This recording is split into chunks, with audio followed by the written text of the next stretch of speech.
tambang dito sa Nueva Vizcaya. At ngayong araw po ay bibili po tayo ng brand new NMAX para sa free raffle para sa supporters and followers ko na sumusuporta sa atin. Tara mga program. Ay, ang motor program. Ayan na po. Meron pong mga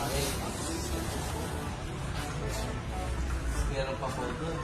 So ngayong araw mga program, magpo-purchase nga po tayo ng brand new NMAX at yan po ay ginalakot ko po ng free para sa inyong lahat.